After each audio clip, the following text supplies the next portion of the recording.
माझा आज बहुमान केला। प्रथमतः आपल्या शाळेचे मुख्याध्यापक सर्व गुरुवर्य यांचा मी ऋणी आहे, कारण ऋणी असण्यामध्ये खूप मजा असते मुलांना। कारण ते ऋण फेडता फेडता आपलं वय कधी संपलं हे आपल्या सुद्धा लक्षात येत नाही।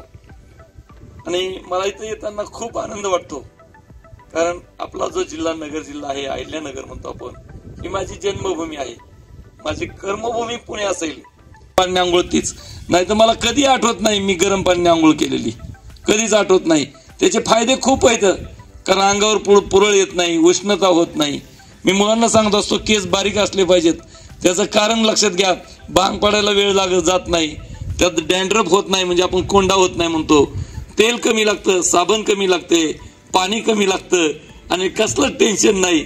अलग लक्षामध्ये असं छान वाटतं आपल्याला। आणि मग आपण साधं लक्षात घ्या, साधं राहायचं, सिंपल लिव्हिंग हाय थिंकिंग, आयुष्यात खूप मोठं होता येतं।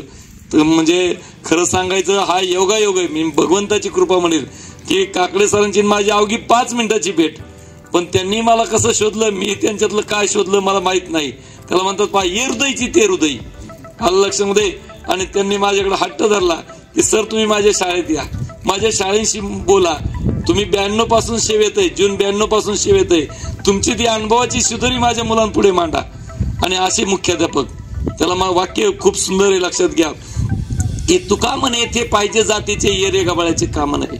असे मुख्याध्यापक, असे शिक्षक लाभणं मुलांनो हे फार भाग्यच आहे, आलं लक्षामध्ये। मी आज तुमच्याकडे बऱ्याच जणांकडे पाहतोय, तुम्हाला कोणाला चष्मे नाहीत, खरंच कधीच चष्मा आपल्याला लागता कामा नये, म्हणून त्याच्यासाठी कमीत कमी टीव्ही पहा। मग आज मी 10वीच्या मुलांना सांगितलं टीव्हीचं लॉंग फॉर्म खूप सोपं आहे। टी म्हणजे तात्काळ, व्ही म्हणजे वाटोळं, ज्याला तात्काळ वाटोळं करायचंय त्याने टीव्ही पाहायचा। तर लक्षात घ्या, हे जे असं टीव्ही, मोबाईल किंवा जे आपण म्हणतो ना फास्ट फूड, कोल्ड्रिंक, या सगळ्या गोष्टीपासून दूर राहा, मनापासून आपल्या तब्येतीवर प्रेम करा आणि आयुष्यात खूप काही मिळतं। लक्षात घ्या, आपण म्हणतो ना की भगवंत मला किती देतोय, अरे माझी जोडी फाटली, एवढा आपल्याला तो भरभरून आपल्याला देत असतो। फक्त लक्षात घ्या, त्यासाठी तुमच्या काकडे सरांचंच वाक्य, सर कर नाही त्याला डर कशाला। आपण काही वाईट केलं नाही की विण्याचं कारण येत नाही, लक्षात घ्या। मग आपल्यावर भरभरून आपले सगळे नातेवाईक, आपले सगळे सोयरे, सगळे नातेवाईक खूप मनापासून प्रेम करतात। आता काकडे सरांच्या प्रेमामुळेच मी आलो की नाही, बरोबर आहे की नाही? नाही तर पुणे कुठं, इथं हे कुठं। आणखी मला खूप म्हणजे बाकीचा हे आहे, आपल्या सोनमाळे हायस्कूलला जायचंय, संध्याकाळी माझ्या मित्राचं लग्न आहे। गुरुवारींना माहित असेल बाणगावला म्हणजे खूप मोठं विद्यालय, बाणेश्वर विद्यालय तुमच्यासारखं खूप मोठी शाळा आहे। तुमचे काकडे सर माझ्यावर जसे प्रेम करायला लागले तसं ते बाणगावच्या शेलार सरांचं खूप प्रेम, सर तुम्ही आलंच पाहिजे लग्नाला काही असो। तर असं आपल्याला खूप भरभरून समाज प्रेम देतो। आणि एकदा तुम्हाला माहिती आहे की एकदा माणसाला प्रेम मिळालं की माणसाचा आत्मविश्वास द्विगुणित होतो आणि माणूस खूप मोठा होतो। इथं आतून तुम्ही या परिसरामध्ये कधी कुणाचं, या परिसर हे आपलं ज्ञान मंदिर आहे। आपण मंदिरात गेल्यानंतर कसं फक्त काय करतो, देवाला नाम मनोभावे स्मरण करतो, तसं हे तुमचा हा कॅम्पस म्हणजे ज्ञान मंदिर आहे। इथं कुणी एकमेकाशी वाईट शब्द बोलायचा नाही, कुणी एकमेकाशी वाईट वागायचं नाही, एकमेकाशी सुसंवाद साधायचा आणि खूप छान राहायचं। आपला एखादा मित्र आजारी असेल तर त्याला तुम्ही भेटायला गेलात, बघा त्याला किती आनंद होतो। तसं इथं एकमेकाशी तुमचे जे एकमेकाशी संवाद आहे तो अतिशय सुसंवाद झाला पाहिजे। एकमेकाला समजा सरांनी एखादं कोणत्याही सरांनी समजून सांगितलं, तुम्हाला नाही समजलं तर तुम्ही एकमेकाला समजून सांगितलं पाहिजे।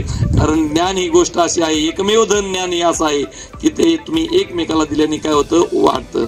पुनश्च मी एकदा म्हणेन खूप बोलण्यासारखं आहे, परंतु काकडे सरांची सगळी टीम आणि तुम्ही सगळे विद्यार्थी लक्षात घ्या की 10वीच्या विद्यार्थिनी राईट, सरांनी जी 8ची वेळ दिली ती, आणि सर स्वतः पण सर लक्षात घ्या की अगदी पर्टिक्युलर आहेत, आलं लक्षामध्ये। तर आपण सुद्धा इथून पुढे पण आयुष्यामध्ये अतिशय वक्तशीर राहा। खूप छान तुम्ही जी मनोभावे प्रार्थना म्हटली, छान आहे।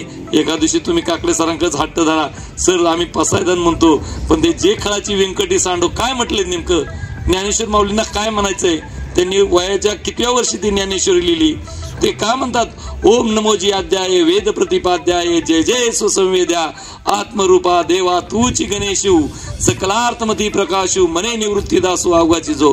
सर आम्हाला हे समजून सांगा ना, काय होतं, बऱ्याच वेळा जर आपल्याला ते छान समजलं तर ते आपल्या आयुष्यभर लक्षात राहतं. लक्षात घ्या, त्यात खूप आनंद आहे. तुम्ही छान पसायदान म्हटलं, नंतर त्याचबरोबर आधीची पण प्रभूला परमेश्वराला प्रार्थना केली, किंवा तुम्ही इंग्लिशमध्ये लक्षात घ्या काय म्हणलात, प्रतिज्ञा म्हटलात. लक्षामध्ये ती प्रतिज्ञा फक्त नावापुरती म्हणायची नाही. All Indians are my brothers and sisters तुम्ही म्हणलात, तर खरोखरच आपण एकमेकाशी भाऊ बहिणी या नात्याने वागतो का? लक्षामध्ये तर स्वतःला प्रत्येक वेळेस स्वतःला चेक करायचं. मुलांनो, ह्या जीवनामध्ये खूप आनंद आहे, खूप आनंद. आणि याची पायाभरणी आता 10वीचे तुमचे दिदी दादा पास आउट होणार आहेत, पण 5वी ते 9वीच्या मुलांना मी सांगेल की या शाळेमध्ये तुमच्या प्रत्येक मिनिटाचा उपयोग करा. हे जे गुरुवारी येतं, काकडे सरांनी सांगितलं, सर माझी टीम आहे ना लाखात एक आहे, लाखात एक. म्हणलं कसं काय सर? नाही, आम्ही सगळे वेळेवर असतो, मला कोणताही शिक्षक माझा वेळ वाया घालवत नाही हे माझ्या लक्षात येतं म्हणले.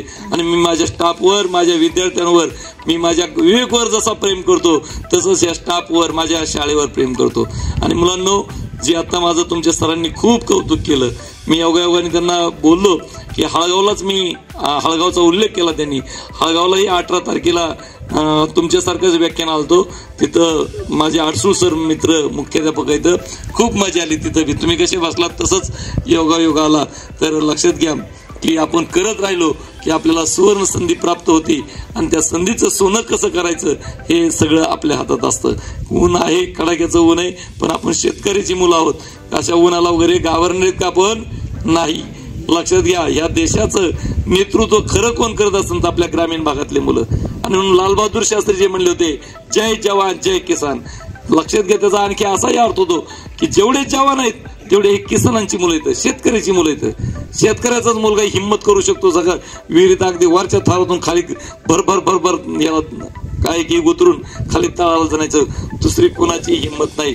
आपण ग्रामीण भागात आहेत म्हणून स्वतःला कमी कधीच समजायचं नाही, कारण इथलची जी स्वच्छ हवा आहे ती शहरात किती पैसे द्या तुम्हाला मिळू शकत नाही.